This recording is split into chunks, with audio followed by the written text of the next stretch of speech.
Hi, I'm Jessica Pures-Jankosi. My name is Catherine Loper. Hi, my name is Marin. My name is Sidra Abad. My name is Justin Ewing. I'm Dazzle. My name is Grace Caputo. Hi, my name is Kendall Miller-Roberts. My name is Claire Krisman. My name is Drew Madding. My name is Carly Zrake.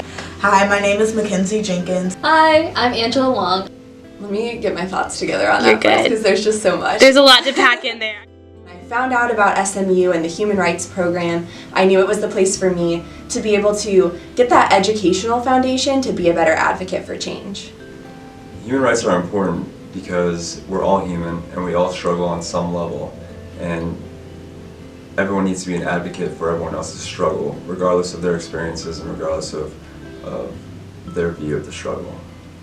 I think human rights and medicine are intimately tied because medicine is all about the exploration of the human condition and reducing human suffering. And human rights, of course, is exploring how human suffering manifests in various cultures around the world. So the two are very intimately tied, and I feel like if you can't understand the humanity behind why medicine is such a noble practice, then you really can't be as good of a doctor as you could be.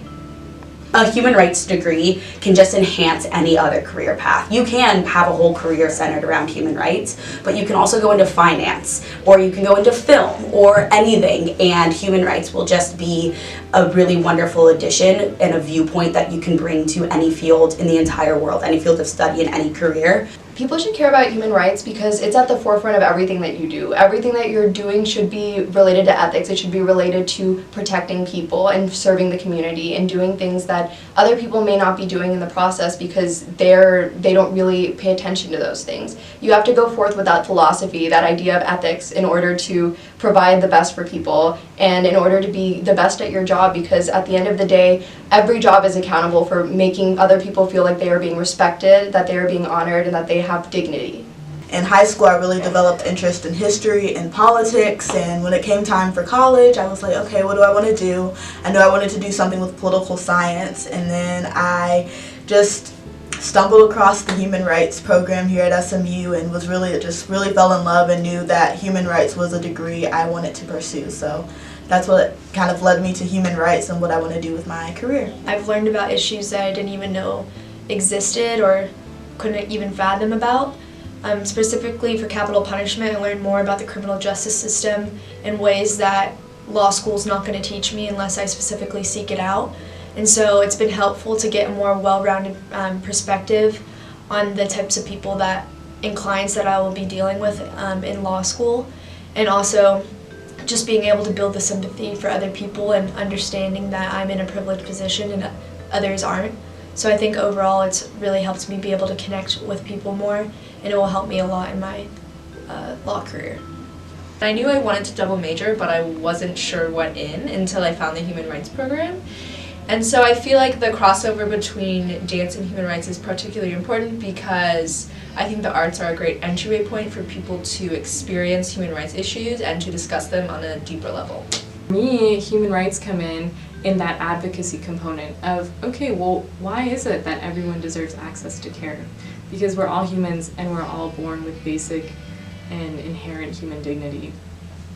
So I think everyone should care about human rights simply because I think there's not going to go a day where you're going to hope that someone fights on the behalf of you, whether that be, for your economic rights or your educational rights or just, civic rights in general. I think just being able to say that, you're willing to step up for someone, but also knowing that, if you're being marginalized or if you're being disadvantaged in some way, knowing that someone has either paved the path for you or someone's going to step in the gap. And so that's why human rights matter, because my rights don't mean anything unless other people also have their own. We have to continue our activism, and we have to still remain compassionate for people, and we have to continue to build that compassion. And sometimes it's hard to keep that up, especially when hearts can only take so much, but it's worth developing that and developing your heart and your soul for that. Some encouragement I would share with students who are passionate about human rights is to have dialogues with people who are very different from you.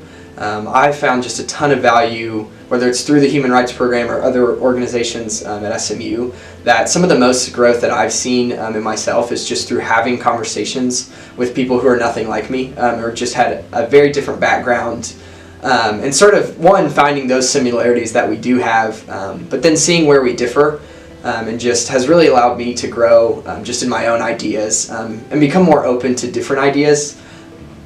It was more like something on a personal level for me, you know, like for me as my personal growth to feel comfortable in who I was. Like they helped me accept a lot of things about myself and to understand a lot of social issues. So I've been a student coordinator with the SMU Human Rights Program for the past 2 years, and I have to say that the vibe in this office is honestly something I can't describe, but it's the most positive, encouraging, supportive place that I've ever been a part of.